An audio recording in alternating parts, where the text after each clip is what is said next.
सारी उम्मत है और अली मौला के आगे आगे आगे चलने पे सारी उम्मत को इत्तफाक है। पहुंचे हैं एक किले के करीब, वहां बैठे, हजरत ने जमीन पर हाथ रखा। अब जो रिवायत मैं आपको अरबी का जुमला सुनाऊंगा, आपके पास सबके पास मोबाइल है, गूगल पे सर्च कर लीजिएगा, 4 हवाले मुझे भी बता दीजिएगा। मैंने तो एक हवाला दिया है ना आपको, आप 4 मुझे बता देंगे। आज बहुत आसान हो गया है। आज आप हम खुतबा से कहा करें कि अरबी की रिवायत सुनाइए। अरबी की रिवायत पूछना आपका हक है, बताना मेरी जिम्मेदारी है। और सर्च करके तो आप 4 हवाले मुझे दे देंगे। रिवायत कहती है मौला ने जमीन पर ऐसे हाथ फेरना शुरू किया जैसे कोई मालिक अपने बेचैन जानवर को प्यार करता।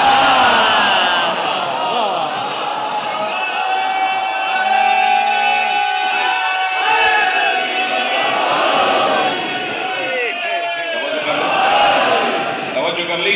अब वो जो अरबी का जुमला है वो क्या है? रिवायत कहती है मेरे मौला ने जमीन पर हाथ फेरते फरमाया मां लगे उसको दी फसकदत।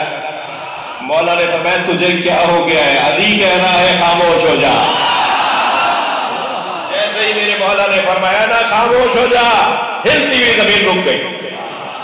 आवाज देकर एक सहाबी ने फरमाया या अली ये कैसे मुमकिन है कि आपने जमीन के जलजले को रोक दिया? हजरत ने फरमाया तुमने कुरान का ये सूरा नहीं पढ़ा? इदा ज़ुलज़िलतिल अर्ज़ु ज़िलज़ालहा व अख़रजतिल अर्ज़ु अस्क़ालहा व क़ालल इंसानु मा लहा। जब जमीन झटके खाएगी और अपने अंदर की चीजें निकाल निकाल के बाहर फेंकेगी तो एक इंसान होगा जो उससे पूछेगा तुझे क्या हो रहा है? फरमाया वो इंसान मैं अली हूं।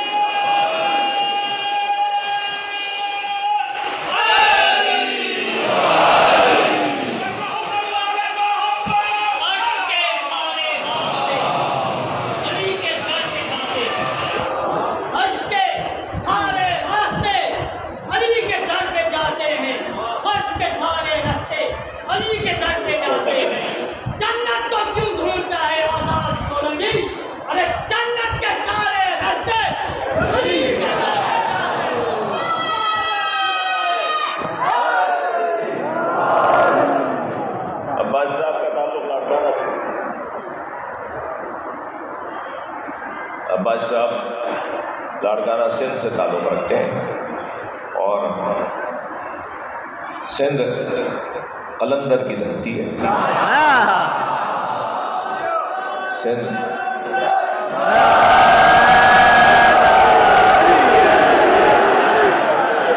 दोबारा लगाओ।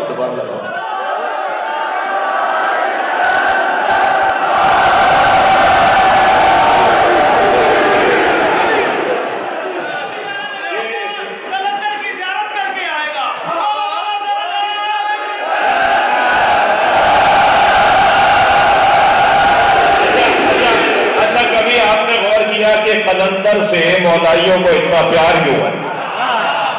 कलंदर सरकार से मौलाइयों को प्यार इसलिए है कि कलंदर को अली से प्यार। कलंदरम मस्तम हैदरियम बंदाए मुर्तजा अली हस्तम। तो ये एक कई बात तवील ना हो जाए, बात बहुत रोशन है। अच्छा, मैंने अभी आपको एक रिवायत सुनाई कि मौला ने कांपती हुई जमीन को रोक दिया और फरमाया वो क़ालल इंसानु मा लहा। जी तफसीर नूर सकलैन, कोई तकरीबन मेरे पास 35 तफसीरें सुन्नी शिया उलमा की मौजूद हैं, जिनमें बहुत सौ में ये मैंने रिवायत पढ़ी कि मौला फरमाते वो इंसान जो ज़मीन को कहेगा तुझे क्या हो रहा है वो मैं अली हूँ। अच्छा, हम शियों का क्या कसूर है? मुझे थोड़ी देर के लिए बताओ तो सही। जी हर बात में अली, हर जगह अली, इनकी महफिलें बगैर अली के नहीं, इनकी मजलिसें बगैर मौला अली के जिक्र के नहीं, इनके यहाँ जनाजों में अली अली, इनके यहाँ निकाहों में अली अली, इनके यहाँ हर सफ़र में अली अली, ये हर बात में अली। तो भाई हमारा कसूर क्या है? अल्लाह के दीन में कौन सी जगह है जहाँ अली नहीं? सरकारे दो जहां के पैगाम में कौन सा दिन है जहां अली नहीं?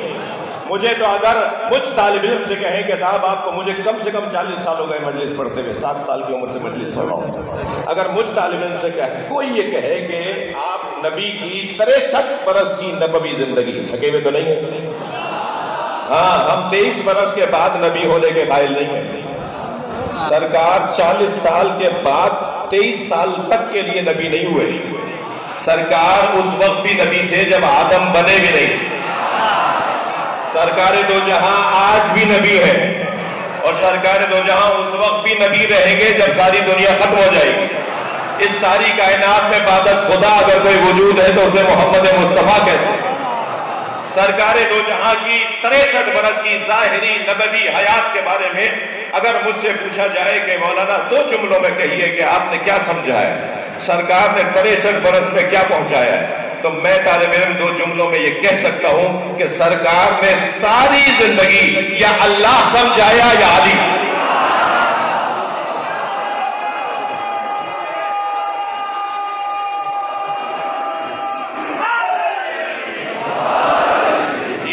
ये खुलासा है। कौन सा दिन है जिस दिन मौला अली के बगैर नबी का गुजरा? तो शायर के 2 मिसरे हैं कि हर जा अली मिलेंगे ना दामन बचाइए। भाई दूसरे मिसरे पे तो बोलना बनता है आपका। हर जा अली मिलेंगे ना दामन बचाइए, बचना अली से है तो जहन्नुम में जाए। हाँ, ये जमीन, ये आसमान, ये सब कुछ अल्लाह ने जिनके तसद्दुक में बनाया है। हम सब तो फैली बैठे हैं भाई, तो फैली लोग हैं। असली लोग यही घराना है, यही खानवादा असली खानवादा है।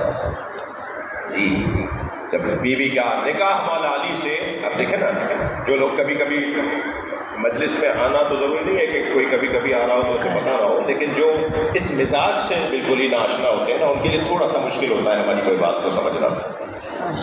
अल्लाह ने जनाब ज़हरा का निकाह अर्श पर मौला अली से कराया और फर्श पर नबी से फरमाया आप अपनी फातिमा का निकाह पढ़ा दो।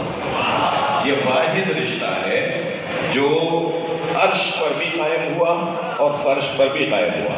ये वाहिद रिश्ता है जो सिर्फ दुनिया में नहीं रहेगा बल्कि जन्नत में भी जनाब ज़हरा मौला अली की ज़ौजा रहेगी।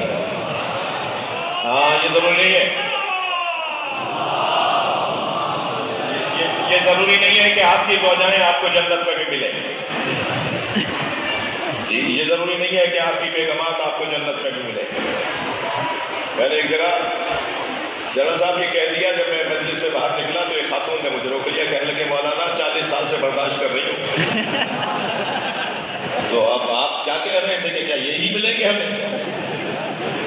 तो कुछ हाल तो मर्दों का भी अच्छा नहीं है और ख़वातीन भी। बहरहाल आप सबने मेहर तो दे दिया है ना जो शादीशुदा है। बेगमात के मकरूज लोग तो नहीं बैठे हुए ना।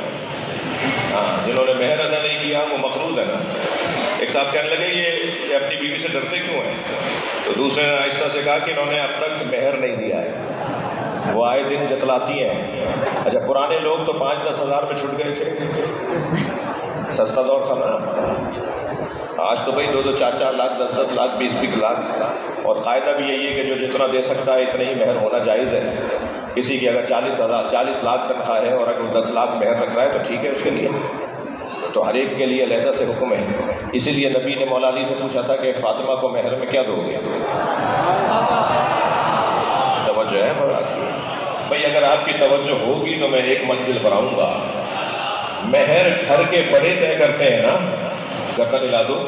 मेहर घर के बड़े तय करते हैं ना जिसके घर का बड़ा अल्लाह हो,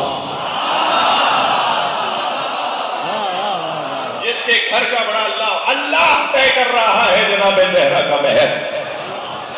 ये मैं कोई लफाजी नहीं कर रहा, हदीसें सुना रहा हूं आपको, ये रिवायात है जो आपको सुना रहा हूं।